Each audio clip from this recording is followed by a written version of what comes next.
Debout Congolais, unis par le sort, unis dans l'effort pour l'indépendance. Dressons nos fronts, longtemps courbés, et pour de bon, prenons le plus bel élan dans la paix. Mbote na bino balandi tindika télévision. Merci na fidélité na bino pe confiance au bozo pe sa na chaîne na bino préféré. Tindika télévision comme d'habitude. Merci pe lisusu na bino ba ebo pe si confiance na émission Oyo. Debout Congolais à travers décryptage pe analyse ya ba information na kati ya République démocratique du Congo bien sûr. Awa na présentation Samba Olonga. Merci beaucoup na fidélité au bozo pe ça peut ba encouragement na bino zo de partout à travers le monde kobanda na intérieur ya mboka comme pe à l'extérieur du pays. Vraiment je vous porte à cœur bino batu boponi émission Oyo po et pe sabino basango na lolenge ya sika ya kopesela. Merci na Papi Kelina Rife Kisombe bazo pe sabiso opportunité ya ko présenter ka bino émission Oyo. Comme d'habitude, merci beaucoup na bana mboka ya boye izakaka mingi na batu balingaka mboka na biso. Na bo sanité ko saluer ba téléspectateurs bazolanda biso à partir ya Canada na Ottawa boza ebele moyena tangaka ba kombo na bino ezate, il n'y a pas vraiment assez d'espace pour citer tous vos noms boza ebele nazo porter bino à cœur ozala na Texas na États-Unis na Californie oza na ville nini na kotanga ba kombo te boza na Lubumbashi. Nazomi mabino nyonso na mutema Goma Butembo dans l'ensemble. Je vous porte à cœur partout où vous se retrouvez en République démocratique du Congo topé à l'extérieur. Merci Nabino Pendenge Bozo mais ma Congo na mutema Nabino il a ici vraiment ceux qui besoin accorder importance na émission Oyo ke boza na bolingo ya mboka pe bolingi mboka ekende liboso. Comme d'habitude na memeli bino basango toye nango lelo ezali que enfin Moïse Katumbi s'est exprimé. Bamoussous Balobi a déjà avait il y a faiblesse. Devant un auditorium, il y a plus de 160 personnes. Ba ministre, na ba homme d'État. Moïse Katumbi s'est dit être victime. Il y a antisémitisme politique. À lobby devant, bande konaye ba juif, il y a Europe. P devant acteur politique menene Europe. Il est accusé régime ya Kinshasa, c'est-à-dire régime ya Félix Tshisekedi que balingi ba écarté na course parce que papa nae azali juif. C'est une accusation vis-à-vis ya pouvoir ya Kinshasa.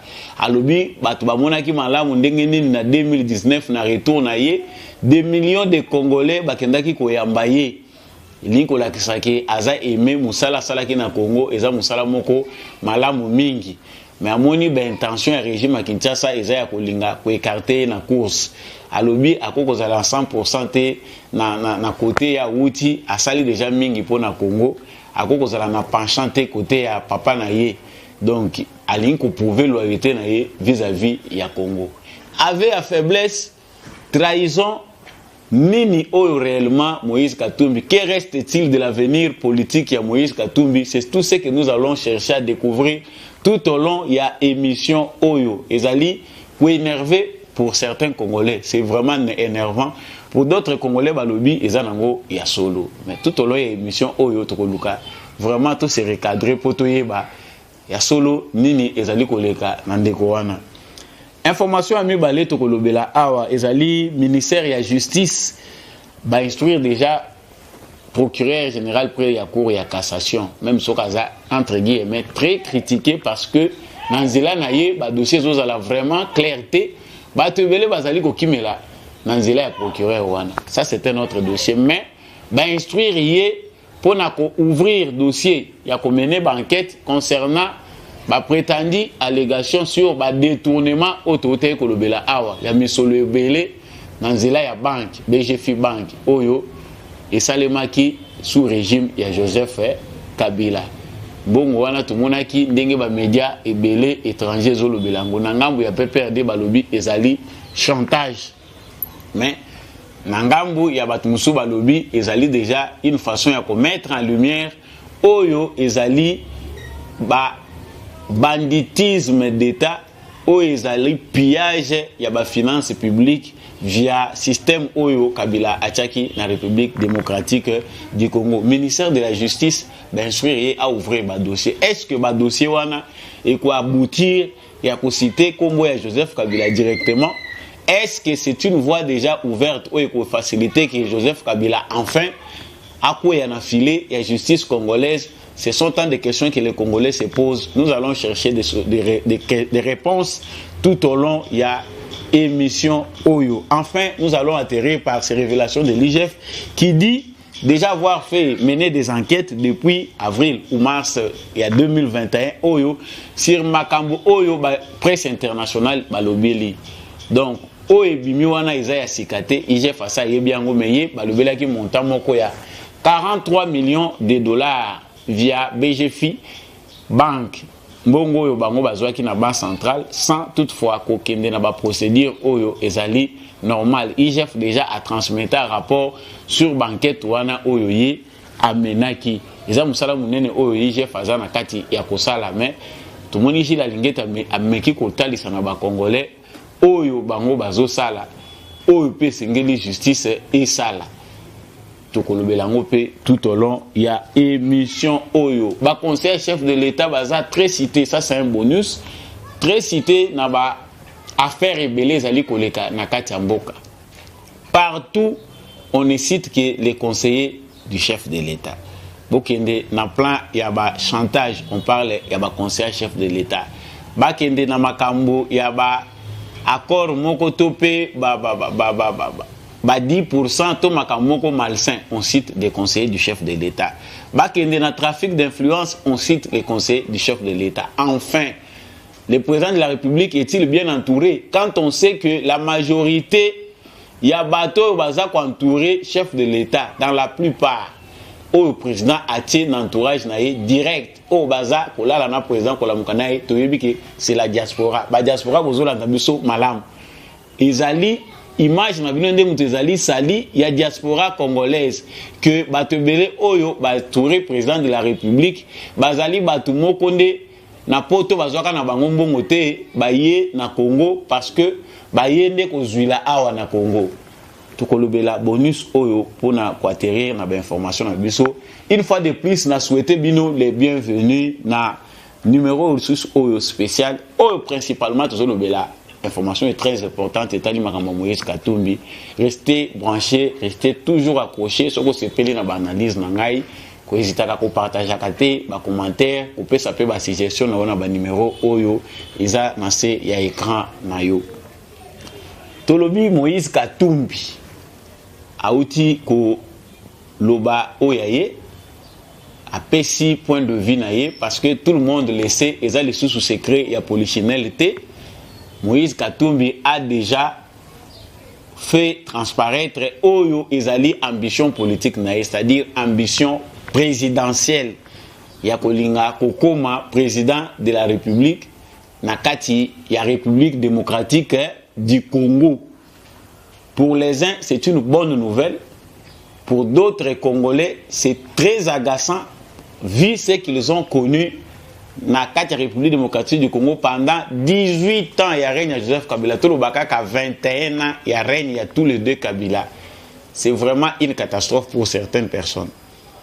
Mais awa, tolobi mingi makambu Moïse Katumbi pour les uns, ba mususu ba komi komona ngoma beso ki to pesi actualité tolobeli likambu ya Moïse Katumbi. Mais au moins nous revenons sur cette actualité sur base ya ba information où il y a outi kobimisa. Ça dit devant le monde entier, Moïse Katumbi vient d'accuser le régime ya Kinshasa que intention ezali ya ko écarter na course présidentielle parce que tata na ye azali juif. Moïse Katumbi est allé demander le secours. Ya bande konaye ba juif na bato nyonso bakoko yoka cri na ya détresse pour azwa gain de cause na course ya zanango présidentielle na Congo. Est-ce que c'est juste pour un candidat président de la République na mboka oyo ezali souverain? Vous verrez bien que la réalité dit non. Pourquoi? Parce que nous sommes en République démocratique du Congo. Mutoyo alinko comme président de la République, alinko comme ngote président de la République il y a Israël, alingo commenter président de la République il y a Italie. Président de la République te mboka moko songolo mais il y a République démocratique du Congo. Si il y a une injustice palpable, visible qui est prouvée vis-à-vis à candidat moko songolo pakala ou bien prétendu candidat moko songolo pakala, c'est au Congolais que candidat wana ko s'exprimer parce que il se déclare congolais alingi a présenté candidature naïe na Congo. Voilà la première erreur oyo Moïse Katumbi a ko commettre. Oyo et là qu'ici pour certains déjà on peut déjà appuyer cette idée que Ezali avait la faiblesse. Quand on sait que loi Noël Tchani, normalement, les Congolais dans leur majorité, basent d'accord avec cette loi-là, vu passer, les Congolais n'ont pas comprendre. Il faut être un Congolais, aux ala qui na Congo ou bien aux ala qui déconnectés dans l'histoire, topé réalité et l'équipe na Congo, pour ne pas voir ce qui s'est passé en 18 ans. Il y a des indices sérieux d'infiltration. Il y a des institutions congolaises par des étrangers. On ne dit pas ici que tous les étrangers sont mabé. Les étrangers belé na Congo, yépé, sali ba faire na bango. On n'est pas ici pour citer des noms. Il y a des Libanais, il y a des Européens, toutes tendances confondues, qui ont leurs affaires au Congo, qui ne s'occupent pas de la politique. Même si certains, vu Mbongo bakomi nango, ndenge ba enrichir bango na bakano eza yango te, ils finissent par avoir une influence politique. Mais bazalaka na intention te ya kosa la politique directe. Basa ilaka influence na bango wana na c'est-à-dire dans l'ombre ils sont en train de tirer les ficelles. Mais ici on a vu des acteurs qui ne sont pas originaires congolais mais qui se sont retrouvés dans la scène politique congolaise pendant ces 20 ans. Toyebi ke ba musuba kota na bango na politique à Congo depuis les années 60. Les gens comme le Bisengimana et les autres cités. Bakota na politique ya Congo, la mission eza oyo lelo to vivre oyo lelo comme ici ba Congolais o bazali si les Congolais aujourd'hui baza na horaire bazali ko détester to baza ko apprécier te ko mona bisusu mingi. Je parle de la majorité des Congolais oyo baza corrompu te oyo baza manipulé te quelque part. Mais quand on fait les sondages dans la majorité des Congolais, proposition, il y a loi Oyo Noël Tchani à Pessi. Est-ce que Ezali acceptait toté na ba Congolais? C'est comme ça qu'on sonde l'opinion. Vous verrez que la majorité des Congolais sont d'accord parce que les Congolais ne sont pas amnésiques. Ils savent ce qui s'est passé au sein de l'institution d'Abisso. Jusqu'à aujourd'hui, ils ont continué à nuire dans l'institution à Congo, c'est de l'infiltration. C'est que les autres frères aiment bien appeler occupation, mais c'est de l'infiltration dans toutes les institutions de la République par des étrangers. Mais Awa, Katumbi voyant les dangers venir, tout le monde a ça qui va consultation, tout le monde a fait ça qui va ligne rouge. À l'objet, Makambu ya loi Noël Tchani, ezali ligne rouge oyo, bakori ko franchir te. Tu évites ceux qui peuvent avoir conseiller politique ou bazapenda proche naïe. C'est ici qu'on peut donner déjà raison à Bato Bazolo Bake Katumbi n'a pas de politiciens qui l'entourent. Aza plutôt n'a pas de misala. Ça dit Bato Bazo entouré Katumbi, Bazo entouré yete pour na savoir faire na bango, mais parce qu'ils ont besoin d'argent. Parce qu'ils font de bonnes affaires avec lui. Bayebi que yé a coupé sa naïe, a coupé sa talate, pourvu que Obimakaka Oloba je suis avec lui. Pour lui, c'est déjà un avantage. À cause de se servir quand on a image et il va vous payer à la fin du mois. Ça, on a beaucoup parlé dans plusieurs émissions pour nous démontrer comment Katumbi fait la politique du business. Ça dit, je donne mon argent, j'achète des gens, j'achète les journalistes, je fais du bruit, j'achète des jeunes gens, j'implante mon parti avec mon argent propre. Pour certains, déjà, c'est l'argent pillé des Congolais, né Moutezali qu'on fait fonctionner politique, il y a Moïse Katumbi. Mais awa pona kozonga na oeza information ya jour. Il s'est présenté comme un victime. C'est-à-dire ba Congolais balingi ba exclure ngai na course présidentielle parce que je suis juif de père. Mais ngai naza ko se reconnaître té na kozala 100% juif. Nasali Moussala mingi na mboka wana. Je prends d'abord le point Moussala Alobi, il a fait un sérieux travail na Congo. Ça c'est aussi aux Congolais de juger.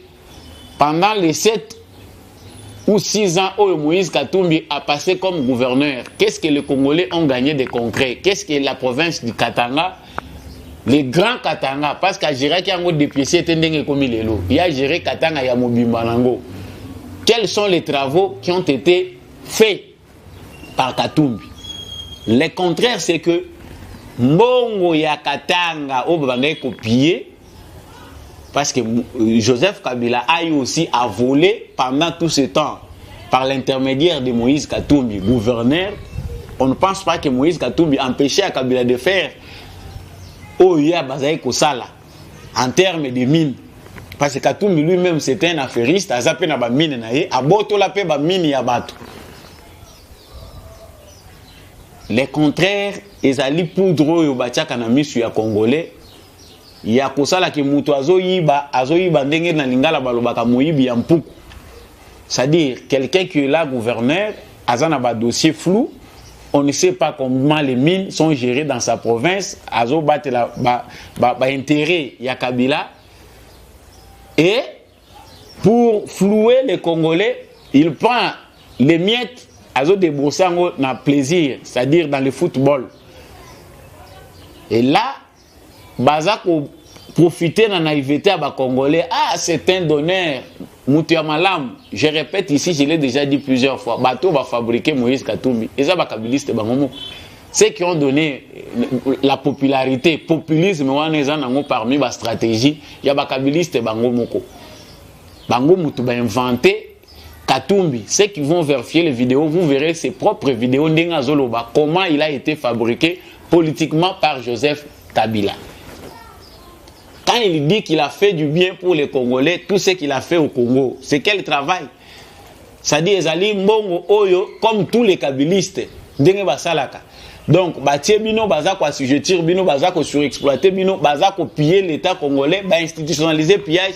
Ils prennent les miettes, ils viennent dans les villages, place Batouazo informé, Bazako gapé Sango Loko Labadon, pour dire que voilà le travail qu'ils font.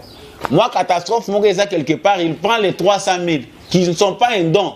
Oui, Zalika Mbongo, Bango Bayibaki, Bazako Zongi Sango, d'une manière, il y a qu'au flouer Nango, Bato, Bango Bazali, qu'au assujettir. Ça, c'est ce qui fait mal parce qu'on ne peut pas l'appuyer, mais Bakongolo Bazan a plus des informations. Les Katangais aujourd'hui, qui savent les passés du Katanga, Bakongolais conscients, Obayebi, Moussala, Oyo, Katumbi Salaki, ce sont ces Congolais-là qui doivent lui répondre. Bayebi, c'est que les Congolais n'ont pas un souvenir, il y a Makambu ya Malamu. Oyo tozo mona lokola Makambu Malamu, c'est un moyen politique. Il y a qu'au flouer nango davantage ba Congolais ba mona muyibi ya Salaka te abima lokola bienfaiteur. Ça, c'est à Kabila qu'il faut poser cette question. Moussala Malamu ya Moïse Katumbi ezali wapi. De deux, je venais de le dire au début ici. Comment, dans un État souverain, on peut acquiser une proposition il y a des citoyens d'un État souverain? C'est-à-dire les Congolais sont souverains chez eux, ils peuvent initier n'importe quelle loi parce qu'ils sont chez eux. Mais ici, Moïse Katumbi va acquiser les gens de la patrie. Oh, il y a ça qu'on clame au effort qui a ça pour appartenir. Azo que nous fondons bango na bato ba patrie mususu.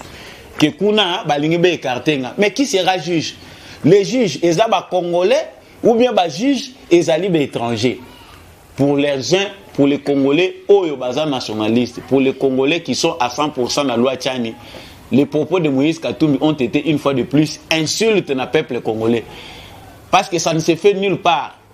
Et puis, le président de la République venait fraîchement d'Israël. A outi ko renouer la relation au Koufaki pendant plusieurs années dans l'État Israël. Préjudice au Mobutu Kozaki biso ya kokata ba lien na État wana to vivre en haut. Mais aujourd'hui, le président a fait une excellente diplomatie qui va produire des fruits dans les jours qui viennent, même pour l'avenir de nos enfants. Mais maintenant, Katumbi va mobiliser aussi des juifs. À mobiliser les juifs, il y a Europe, communauté, il y a des juifs qui vont vivre en Europe. pour na ko senga bango ba soutenir parce qu'azomona ke balingi ba tia pression ba écarter na course présidentielle. Voilà comment Moïse Katumbi met en lumière la mafia dont il est représentant dans la République démocratique du Congo. Ça c'est clair, on ne peut plus clair dessus parce que nous tenions ça à comprendre que maintenant Moïse Katumbi a l'acquis clairement que Hazard représentant la mafia politique internationale dans la République démocratique du Congo. C'est-à-dire, les juifs ce ne sont pas les juifs normaux, ce ne sont pas les juifs ordinaires. Ce sont des juifs malfaiteurs, les juifs oyo, intérêt na bango ezaka na kati ya mafia. Ce sont des juifs comme oyo, collaborer na Joseph Kabila. Joseph Kabila aussi collaboré avec des juifs, mais il faut savoir, les juifs nini. Ce sont des juifs qui exploitent. Ce sont des juifs oyo bazo kende place oyo mabe ezali bazo kende ko soutenir yango. C'est différent de ce que Félix Tshisekedi a fait. Il y a tout ça état congolais na état juif. Donc ici Katumbi n'a qu'à s'allier na ba malfaiteur quand on sait que c'est à l'Europe. En Europe où se trouve mafia politique, ba malfaiteur et belé politique au bazo nuire na ba intérêt congolais, paix africain, bazali ba européen, bazana kati Europe. Siège na bango ezakuna. Bisika wapi la mukela, basali la muka. C'est toujours en Europe. Donc ici, les Congolais sérieux vont se poser plusieurs questions. Makambo ya saliwana, intérêt à Congolais ezali nini na ba propos ya Katumbi. Intérêt à Congo ezali nini na diplomatie ya Katumbi. Quand on sait qu'au Congo, il a laissé des points d'interrogation. Après plusieurs jours de consultation à Tikiba Congolais en queue de poisson, les Congolais ne savent pas ce que Katumbi réfléchit. Son parti, on commence à voir départ, il y a Moutoumoko na Moko, toujours dans le populisme. Quand on voit Delis Sanga, Kobimalelo Lokola Moutou Yamalamu, Azo prêcher comment on doit diminuer le nombre de gens à la présidence, comme à 250, Azo la sa théorie, sur base du populisme. Parce que quelqu'un qui veut faire du bien pour le pays, quelqu'un qui veut proposer des choses simples pour son pays, avec l'amour, alors ça la biloko c'est ça nazo salate, c'est une distraction. Alors ça la biloko ba mukeba et bazo salate et ça distraction.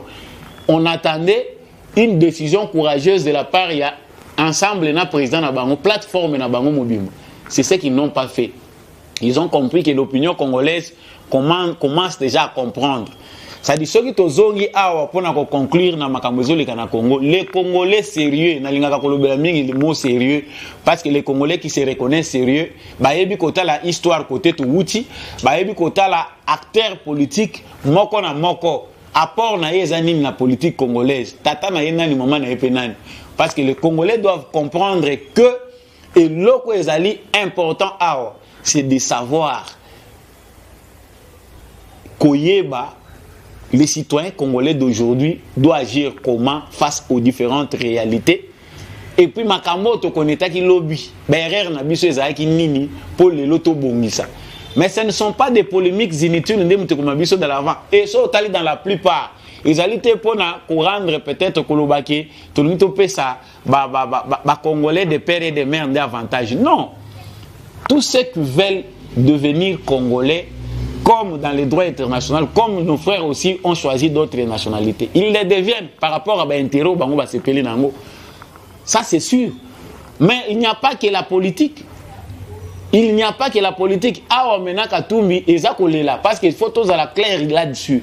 Ça c'est une façon de pleurer avant que tu combat et banda. Parce que quand on sait que la loi Tchanyango ne peut pas voter en côté.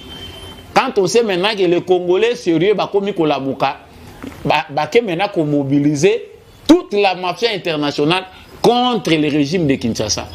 Congolais, comprenons ici que ce ne s'agit pas ici d'un candidat au hasard vraiment au service à Congolais. Parce que c'est ça le mauvais départ. Les discours qu'on peut tenir devant les Congolais, ou convaincre les Congolais face à Makambo Bazako Akizeyo, on va tenir ce discours-là à l'étranger, devant l'étranger. Il n'y a aucun Congolais dans la salle. Les Congolais ne sont pas concernés là-bas, ce sont des gens qui ont leurs intérêts. Ministre, plus de 160. Combien de Congolais étaient dedans? S'il y a des Congolais là, ce sont des porte-mallettes, il y a Katumbi, Kotikaï. Donc nous devons être sérieux sur ce point-là pour comprendre qu'on ne peut pas toujours s'éterniser sur les dossiers de ces messieurs-là. Ils sont nombreux comme ça. les candidats qui seront fabriqués par les Européens.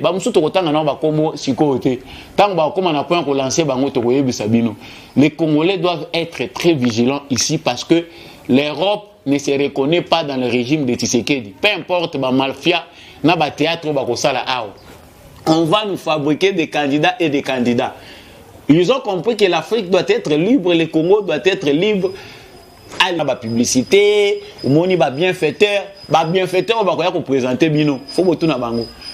Quand un bienfaiteur est dans le domaine de la santé, ils ont le col entre guillemets, les kaboto de belango mingi. Le docteur Denis Mukwege, coup de chapeau, c'est un bon docteur, il fait du travail depuis plusieurs années pour la RDC, pour soigner, pour réparer Bassi. Est-ce que pour ça, il est toujours important de les façonner comme un homme politique? Est-ce que c'est pour le bien du Congo que Balingi Balongolaï dans le domaine où il a excellé dans la politique? Ça, les Congolais doivent aussi réfléchir ça. Tozaka Batou, il y a beaucoup de raté dans la réalité pour tout qu'il ne attaquer en haut. Tozaka Batou, il faut réfléchir en avance sur stratégie à l'adversaire, prédateur et en bas cannabis. Qu'est-ce qu'ils pensent? Pendant que nous sommes en train de nous distraire, les Blancs savent que Congo, Tshisekedi na niveau à comme Oyo, à ça la demande à Kokiende. L'après Tshisekedi se discute déjà dans l'Occident. Il faut fabriquer des candidats, il faut faire ceci. Ça, les Congolais doivent aussi réfléchir en avance par rapport à ça. Mais le mal, c'est qu'au Congo, pendant ce moment-là, à venir à Congo, ils vont réfléchir que les Congolais. Les Congolais, lui, rêvent. Les Congolais, dans la distraction, les Congolais parlent d'autres choses. J'aurais tant de mots pour s'éterniser dans le dossier, mais les Congolais sérieux ont déjà compris, sans s'y analyser autour de ça, et les réalités réellement, ils allaient. Les élections de 2023 ne seront pas une fin du monde. Mais ils ont comment pour la fin du monde, parce qu'il y a des gens qui ne veulent pas céder à la pression du changement. C'est-à-dire ceux qui sont sérieux pour comprendre que Koya et Félix Tshisekedi et Memeli Congo Ngambo, parce que comprendre qu'il faut tout l'ongwa na ba schéma de routine où il y a de crise en crise, où il y a de négociation en négociation. Les négociateurs na bateau bactéries à crise se sont déjà fabriqués pour embrouiller la politique à Congo. Le deuxième point de l'obéli awa, ils allaient makamoto l'obéli à ministère et à justice. Ils ont un ministère moko. Le travail doit, il y a un travail colossal à faire et des réformes sérieuses qu'on attend de la part du ministère de la Justice dans la République démocratique du Congo. C'est un ministère où ils ont facilité. Peut-être que la justice notre justice a encore de sérieux travail. Hein? Il y a vraiment travail, il faut que ça les allie à réformer, mais il y a profondeur pour qu'il y ait des droits vendre. Quand on sait que depuis l'indépendance jusqu'aujourd'hui, nous avons un lot, il y a un dossier, de l'eau et de l'eau. Ceux qui font le tiroir à justice, ils ont que justice a s'y penché. Ce que le bien vendre la c'est 20 ans, 30 ans, il y a mais tant total qualité à bateau Kabila a tiqué le biso na justice congolaise. Degré niveau ya médiocrité oh lelo ezali ko caractériser justice na biso. Parce que ça ce n'est pas Tshisekedi qui a fabriqué ça. C'est Joseph Kabila qui a dépouillé les hommes intègres, à Longoli intègre à cause de la corruption, mauvaise gestion, à Longoli tous les gens qui pouvaient être intègres dans la justice na biso pour nous placer des individus qui ne sont là pour construire des belles maisons dans Banine. Exaucer la réforme des profondeurs. Ça, c'est une parenthèse pour aborder ces sujets. Mais awa, procureur général va instruire à banda mener siko enquête par rapport à l'information oyo et bimi concernant BGFI Bank, na ba banque nous na ba société où ils sont inclus pour déterminer la responsabilité qu'on tient dans nos lumières. Si vous avez un dossier ou une façon que vous allez aborder, j'ai choisi sciemment ces points pour éclairer l'opinion que c'est un point où les Congolais faut participer parce que la justice n'a pas dans nos bébés. Quand on sait que face aux milliards, certains juges ont risqué, juge moko ou décevoir les Congolais. Alors, si les Congolais comprennent que le dossier est réellement pour l'avenir, félicitations na ba Congolais oyo. Tant bazolo be la dossier matata poni ba le bibo qui est place tel, vous voyez des Congolais qui ont vraiment compris l'essence de la liberté. Ba kena ba pancarte na bango pour réclamer vérité sur mbongo na bango devant Cour suprême de la justice. Cour constitutionnelle plutôt. Les Congolais étaient là. Mais c'est ça le vrai problème. C'est-à-dire notre justice doit être accompagnée, notre justice doit être soutenue. Justice n'a biso, il faut tout pousser en Ouessala Moussala Malam. Il y a des dossiers et des dossiers qui vont s'ouvrir. J'insiste, Batumingi Barek au Komelangaï, na feedback pour non, voilà. La justice là, ils allient à collaboration avec Tshisekedi na Kabila. Tshisekedi n'est pas les substituts, il y a justice. La justice est une institution à part. Tshisekedi en tant que bon garant, ce qu'il peut faire pour la justice à Congo, ils allaient permettre bon fonctionnement en cas de dysfonctionnement. C'est-à-dire le cas tout le monde qui n'est pas à Joseph Kabila fonctionnement ils allaient mal la justice. Le travail de Tshisekedi c'est de mener des bonnes réformes politiques pour permettre que la justice n'a et se pencher dans le dossier. Tu vois que c'est un dossier sérieux. Ils ont vraiment que bateau va se pencher dans le minimum. Il y a preuve, il y a patriotisme, il y a bon sens, il y a kolandela makamouana. Parce que c'est seulement une partie de la vérité. Oh, les Lobazako Bimisa Congo, ce sont des choses connues pour entamer déjà au pays dossier à IGF. C'est-à-dire l'IGF a mené aussi ses enquêtes assez à transmettre le dossier. Mais quand on regarde, bon, moi, il y a justice na biso parce que Tokolobake et bandi ko bota ma justice na biso muke awa donc moi na uti ko bota mana Félix Tshisekedi. Pendant plus de 21 ans, auto connaître na mboko eza vraiment justice. Et pour ça, la justice doit renaître dans ces pays et on a un long chemin à faire. Ça, les Congolais sont conscients, ils vont comprendre qu'il faut être debout, il faut soutenir l'IGF, il faut soutenir les médias congolais au pays dans le sens de parce qu'on ne peut pas seulement, parce qu'on parle du hold-up, le ministère, que nous devons laisser charge dans les médias internationaux.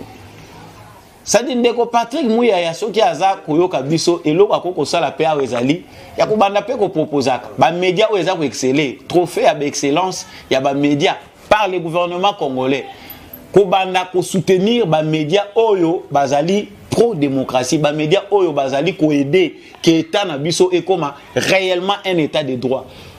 Les médias qui font avancer, au bazar peut permettre que la mentalité des Congolais change. Il faut soutenir ces médias, il faut soutenir ces journalistes-là.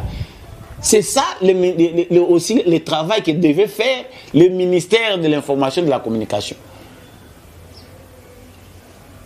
Le mal en est qu'au Congo, bah entamer dossier mounine le quoi ya Kabila. On ne sait pas réellement ce que les Congolais veulent. Les Congolais instrumentalisés, on voit dans tous les médias. Il y a des gens qui sortent pour défendre Kabila. Non, hold up, ils ont mis en scène pour éloigner la vraie réalité. On a monté Makambia hold up uniquement pour distraire les Congolais des vrais sujets.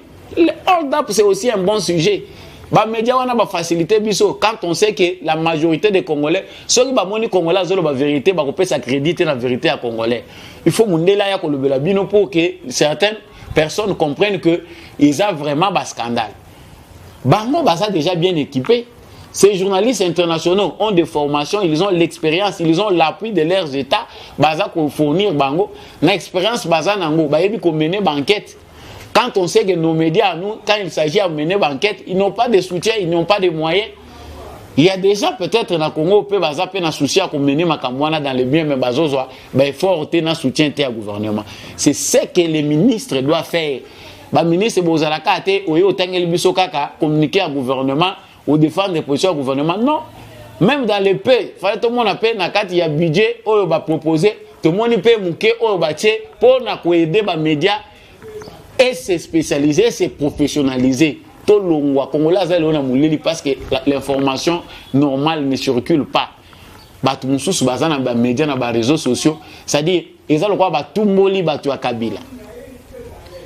On parle de hold-up, ministère Balobi Aza saisi. Non, Kabila Aza ni de près ni de loin indexé. Makamwana agitation te Bamoussou Balobi. Non, on veut se débarrasser de notre héros Joseph Kabila. Mais Congolais, finalement, qu'est-ce qu'on veut? Si c'est qu'il y a peine arrivé au pouvoir, Balobi Kanga Kabila, Salaboye, Kabila. Non, il faut des preuves, il faut mener des enquêtes. Et ici, le président Félix Tshisekedi est sage. Ndenge aboyi kokomisa makambwana affaire naie personnelle. Tshisekedi nde mutazo kanga batu, il est en train de rendre des comptes. C'est un politicien qui ne respecte pas ceci, azo Salaboye tout ça. Tshisekedi azo jouer rôle naie que président de la République. Que les Congolais qui sont inquiétés, ba Congolais bazaki lésés na régime à Kabila, ba Congolais bazaki meurtri, oyo bazana ba preuve. Parce que s'il s'agit de preuves à déterminer pour Mbongo et Bimana Congo, c'est des milliards et des milliards. Moussoussou, ce sont des étrangers qui en ont profité à cause de la légèreté, à cause de la mauvaise gestion. Moussoussou, ils ont des bandes qu'on a vu sur les banques étrangères. Bazo pillé par des voies systématiques. Aujourd'hui, on a l'État va révéler biso na bateau va éclairer comment modèle opératoire comment ils sont arrivés à voler tout cet argent. Ici, c'est aux Congolais de profiter de l'expérience à médias Voilà, c'est comme ça que s'achève ces points. Dans ceux qui s'en apprennent dans le bas qui est bonus, ils allaient au État conseiller à président. Tolobaka makambo bino batu bolanda kango bo partage kango. Bozana ba conseiller à président même si vous avez famille na bango bo commissaire la bango ango. Les militants de l'IDPS qui d'autres jusqu'aujourd'hui souffrent, bazala on a ça nzete. Baza patient que régime au bango ba soutenir qui combat au bango ba bundela qui et koko qui sa ba posa ba congolais nyonso pe ya bango. Bazana on a bobola. Vous excuserez ceux qui n'a pas abordé point wana na sens wana. Mais on a des conseillers du président de la République.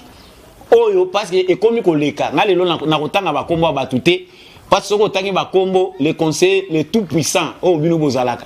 So batangi kombo na yo olakisi biso ndenge yo yebi droit oké kotanga oké koluka justice diffamation baza koloba boye. Tshisekedi aza président, il y a des gens qui ont sacrifié leur vie. Bamoussou batikali handicapé à vie bako sala misala te pour Tshisekedi lelo a comme président de la République. Mais on sent qu'il y a légèreté de la part il y a ba conseiller à président de la République. To ko lobaka ngona ba émission nyons chaque émission to banda ko consacrer car ba point pona ko yebisa kabino. Le pouvoir de Félix Tshisekedi n'appartient pas à un clan, n'appartient pas à un groupe d'individus pour prendre le président en otage. Bozo sala ba faire ya mabe bozo ko se cacher na ombre ya président de la République. En quoi vous l'aidez? Batanga Makambuya, trafic d'influence, vous verrez, on va citer les noms à conseiller du président. Batanga Likamoko, ils allaient consulter, faire moko illicite, les noms du conseiller président de la République. Enfin, Maïso Panakapambate, Boyebi Moussani Bozo Sala. Nathan peut boyer Marambozo Zoa. Boko Kendete. Et quand on dit tout ça, il y a diaspora. Ici, il y a charmement. Nous savons qu'il y a des gens bien intégrés au sein de notre Bino diaspora. Boye de biso. Parce que la communauté congolaise, cette diaspora-là, vous en États-Unis, vous en Canada, vous en Europe, partout vous vous retrouvez. On vous encourage à vous organiser pour aider les pays. Acculer ces gens-là, oh, Monique, que vous avez le président, ils ont moyen facile à faire la business. Il y a un immeuble facile. C'est-à-dire, il faut abandonner la société, la commission, c'est tout ce que vous pouvez faire. Alors qu'il y a des sujets importants dans la société congolaise. Oh, ils ont conseiller président, base à l'écoute, base à la relais à président. Dans matière sociale, dans matière santé, population, vivre misère la population. On pensait que les conseillers, vraiment, vous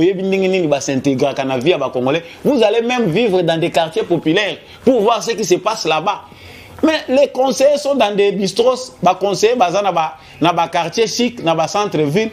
Vous êtes là dans les climatiseurs, vous allez vivre bien, déconnectés de toute la réalité. Il y a des réseaux sociaux. Réalité, il y a vie à Congolais, il y a des réseaux sociaux, vous allez vivre dans les réseaux sociaux. Quand on a Twitter, on a Facebook, vous nous publiez de belles photos, il y a tout réseau bêta. Non. Sortez de cette routine-là Nous qui devons soutenir les chefs de l'État, nous devons aussi penser qu'il doit être bien entouré. Les chefs de l'État ne peuvent pas tomber dans la routine au Kabila.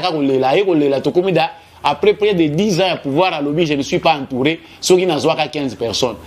On pense que le président est intègre pour ça. Politiquement, c'est mieux de fermer ses valises. Bilangezo lukabatu, business ezo lukabatu. So ozana ba million, créer ba congolais misala, sala misala o ba congolais ba kokozo misala. Lelo ba kuluna bazui misala. Aidez-nous dans ce sens-là, chers conseillers. Nous nous acharnons pas contre vous, ce n'est pas de l'acharnement. Mais on sent qu'il y a trop de légèreté autour du président de la République. Bozo Tchavi, le président de la République, en danger. C'est vous qui le mettez en insécurité. Pour exemple, normal, le président fournit d'énormes efforts. Ça, on ne dit pas pour tous les conseillers. Tu as vu que Batamalam Bazana Bango. Oh, les lots fournir effort. Il y a pour incarner vision, il y a président de la République. Parce que les lots ont conseillé, aux autres se préparer pour aux appeler à président, aux autres apprendre du président de la République vision. L'autre comme un ministre. N'engé pas Moussouba comme un ministre, Bazala qui n'a pas cabinet à président de la République. Nous avons choisi ces points pour interpeller. Pouvoir, il y a Félix Tshisekedi, Ezali pouvoir te, ou n'importe qui a cause Sakananango. On pense même que ceux qui moutoua Sakani, Balongoli, Moussouba remplacer. Parce que les sangs, il y a bateau, il va souffrir. Pour ne pas parler tous les peuples congolais, mais bateau, il va n'y avoir pour Félix Tshisekedi les lois comme président de la République. Et belé, Bazana, n'a qu'à souffrir. Vous l'aurez entendu, c'est par là que s'achève ce numéro. Na lobby ka wana na suki ba muso ba koloba acharnement. À vous d'en juger comme vous voulez. Nga na lobby par ezali yangai. Merci n'écoute binobo pesaki. Paix confiance au bozo pesaka toujours une émission oyopo to partager kanabino basango à travers analyse, paix, observation. De partout où vous retrouvez, je vous dis merci. La confiance wana vraiment bon continuer à soutenir émission Oyo pour qu'elle ait toujours de l'avant. Merci na feedback na bino, ba message bozo tin de la rabiso izo koma, ba suggestion na bino pour tout continuer à améliorer émission Oyo pour servir congolais pe longola obscurantisme izo régner na kati ya mboka na biso en matière d'information. Merci encore une fois de plus na équipe technique Oyo accompagné kinga ya ndeko Chako na ndeko Mike pour émission Oyo et comme on habite en Donabino. Je vous dis bye et prochainement.